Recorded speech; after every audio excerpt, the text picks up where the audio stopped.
Continuamos hablando sobre la masonería. Continuemos hablando sobre la historia de la masonería. Nadie sabe a ciencia cierta cuándo y dónde se inició la masonería. La tradición afirma que la antigua masonería se inició en Egipto entre los maestros y arquitectos que dirigían la construcción de las grandes pirámides. Otras ubican sus orígenes en Israel, en la época en que los judíos construían el Templo de Salomón, dado el recurrente simbolismo alusivo en las logias actuales.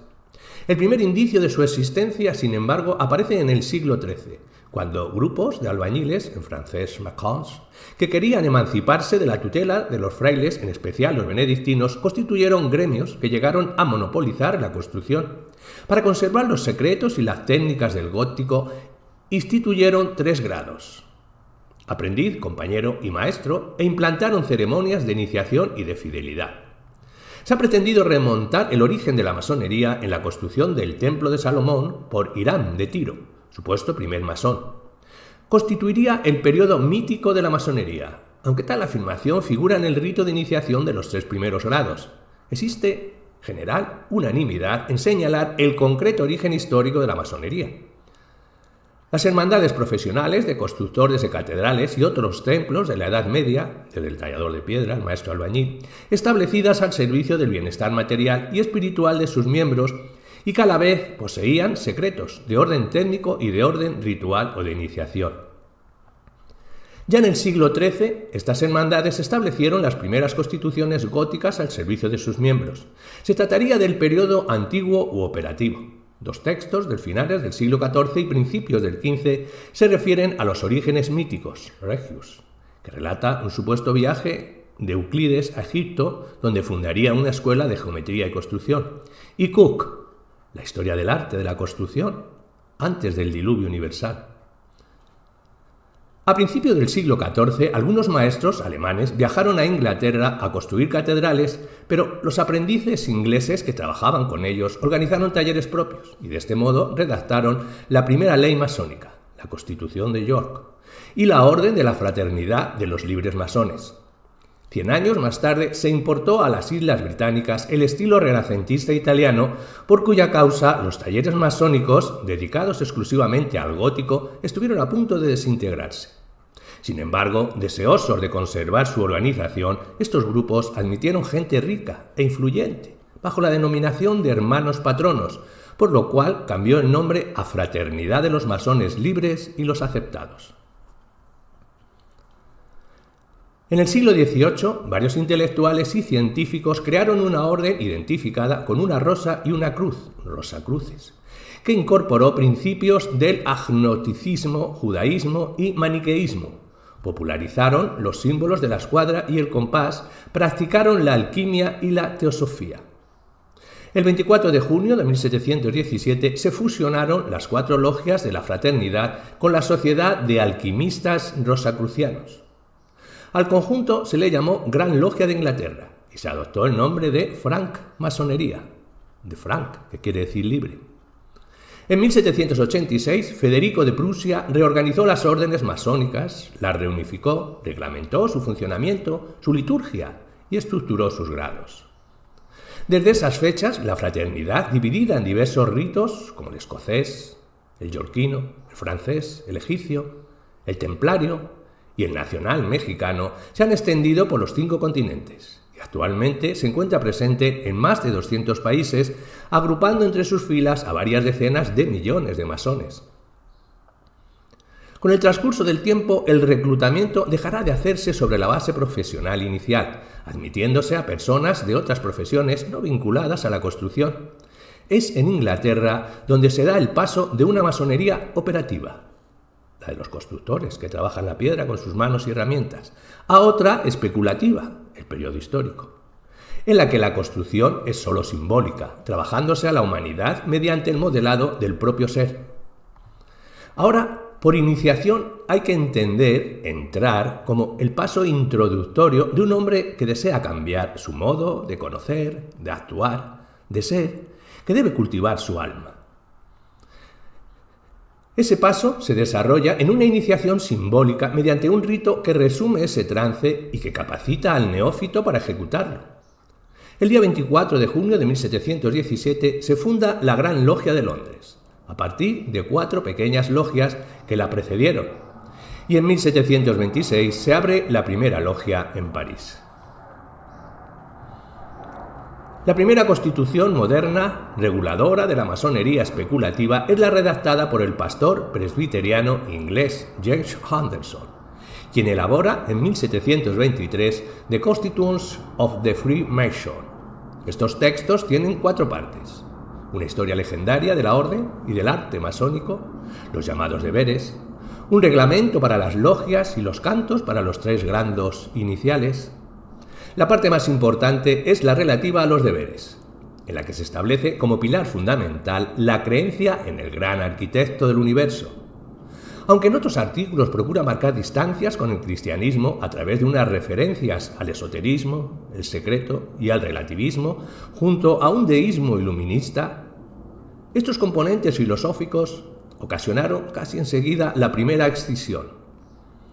La logia de York, de carácter más esotérico que la de Londres, más racionalista, pronto salta de Inglaterra a América.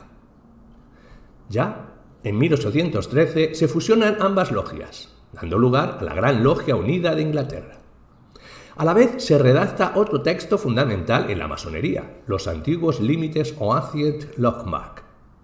Se trata del conjunto de reglas tradicionales e inmutables transmitidas de forma oral desde sus orígenes hasta ese momento en que se plasman por escrito dicha Gran Logia Unida de Inglaterra, que se constituyó en la depositaria de la tradición y de la regularidad masónica de carácter aristocrático y puritano en sus orígenes.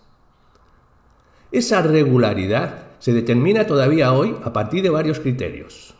Regularidad de origen, solo una logia regular puede fundar otra logia regular. Regularidad territorial, una gran logia por país. Regularidad doctrinal, la creencia en Dios, uso de un libro sagrado, exclusión de las mujeres, interdicción de las discusiones políticas. Conforme se extiende por toda Europa y América, la masonería acoge con entusiasmo las corrientes de enciclopedismo del siglo XVII, del racionalismo y del liberalismo. De forma paralela, los rituales se enriquecen y amplían con aportaciones procedentes de grupos que cultivan la alquimia, la cábala, el llamado neotemplarismo, la teosofía, la moda por lo egipcio, etc. Y la descristianización con todo ello se acentúa.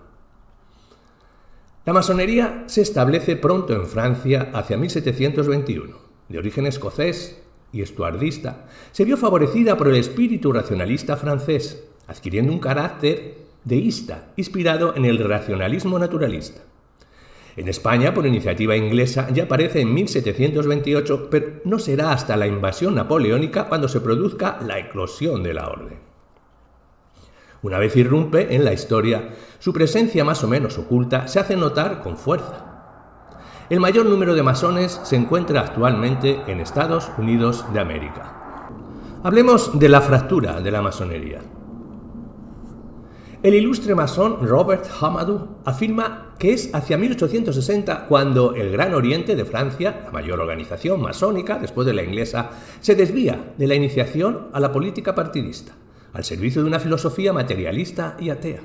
Ello se plasma jurídicamente hablando en 1877, cuando la Asamblea General de esa obediencia francesa, siendo gran maestre Frédéric Dexmos, suprime de sus constituciones la fórmula del gran arquitecto del universo, siendo por ello excomulgado por la Gran Logia Unida de Inglaterra, al igual que el resto de obediencias que le siguieron en ese paso.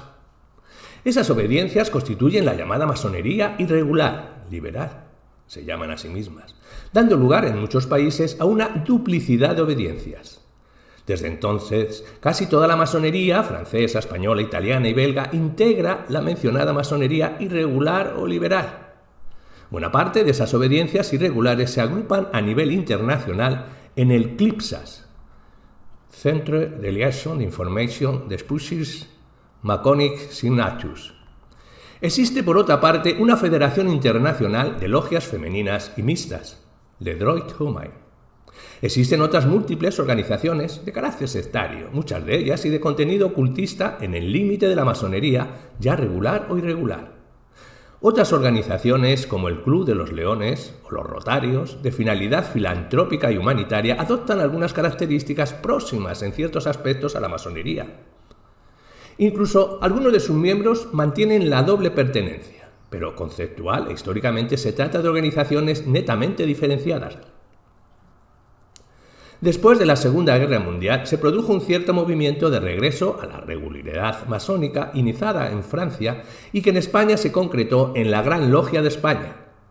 Pero, en general, los intentos de unificar ambas ramas de la masonería debe afirmarse que han fracasado.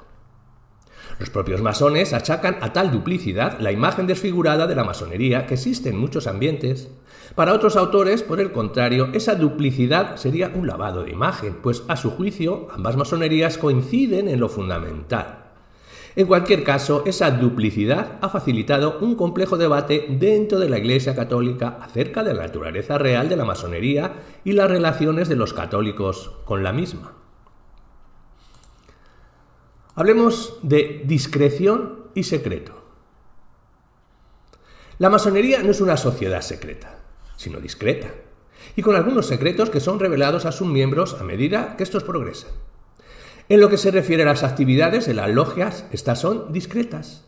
Con respecto al secreto, existen dos tipos de secretos prioritarios, uno de ellos asociado con el reconocimiento, las palabras de pase, los toques al saludarse y las respuestas a preguntas específicas para poder ingresar a la orden. Estos elementos forman parte del conocimiento esotérico que solo se transmite en el interior de la institución y a quien ha alcanzado el conocimiento y el reconocimiento de sus iguales para llegar ahí. El otro tipo de secreto es ritual y personal. Este es el conocimiento que cada miembro de la logia va adquiriendo de sí mismo conforme aprende. Es una experiencia personal, que por definición no puede transmitirse a nadie más. El documento encriptado del siglo XIX, llamado Cópiale, descifrado en la Universidad de Uppsala, en Suecia, contiene las ceremonias de admisión a una sociedad secreta. Los ocultistas, dedicada a la difusión de las técnicas adecuadas para la extracción de las cataratas, Faconis.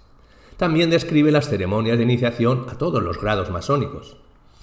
La masonería, por otro lado, no tiene carácter religioso, lo que le ha valido un sinfín de críticas y oposiciones por parte de las distintas religiones del mundo, especialmente de la Iglesia Católica. Hablemos de la simbología.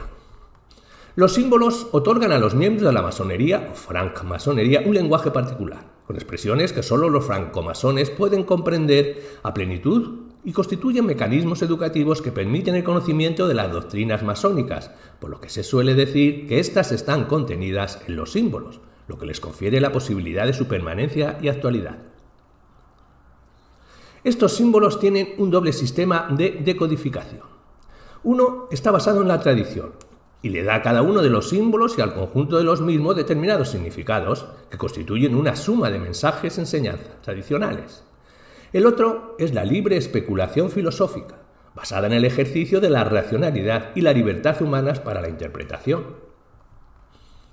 En ambos casos, los símbolos masónicos cumplen la función de comunicar ideas por medio de mensajes visuales. El receptor del mensaje debe decodificarlo, es decir, reconstruir su sentido o darle uno, lo que supone el conocimiento del código o hermenéutica utilizados, esto es, del sistema de convenciones socializadas que sirve para interpretar los símbolos, lo que suele implicar un acuerdo social respecto de la asignación más o menos detallada de un significado a un significante, lo que constituye un proceso en constante evolución. De entre los varios conjuntos simbólicos que pueden estudiar, cabe destacar el simbolismo iniciático, el simbolismo del tallado de la piedra, el simbolismo de la luz y de las luces, y el simbolismo del templo, que tienen distintas interpretaciones de conformidad con el código hermenéutica utilizados por los distintos ritos y por cada hermano, masona en particular. Hablemos de los símbolos de albañilería. Estaría el compás, la cuchara, la escuadra y la llana. De otros símbolos diremos que algunos símbolos menos comunes en la masonería, pero que forman parte de esta hermandad, son la flor de lis o lirio de luz, que fue adoptada por Lord Baden-Powell, quien estableció este símbolo en el movimiento Scout Mundial, fundado en 1907, y junto a la flor de lis, otros símbolos propios de la masonería, como el apretón de la mano izquierda, el círculo de manos entrelazadas alrededor de una fogata y algunos ritos dentro de los niveles de ascenso de los jóvenes Scout.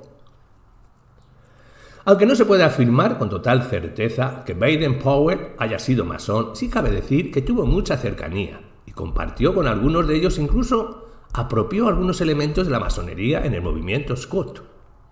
Elementos que en la actualidad se asocian perfectamente con la masonería y que, aunque no fuese el propósito de Baden-Powell, este ha motivado indirectamente la creación de logias masonas modernas, conformadas por quienes han sido o son Scout. Como conclusión, diremos que la masonería es una organización que reúne a individuos agrupados en entidades conocidas, como logias, bajo un precepto de fraternidad. Una de las características esenciales de la masonería era su carácter de organización secreta, que no obstante, con el pasar de los años, se ha tomado de dominio público. Asimismo, aún mantienen algunos secretos, como el del reconocimiento, asociado a las interacciones codificadas, los saludos y las palabras clave. También otros aspectos secretos que la institución conserva son los relativos a sus rituales y los conocimientos a que cada uno de sus miembros accede en el interior de la institución.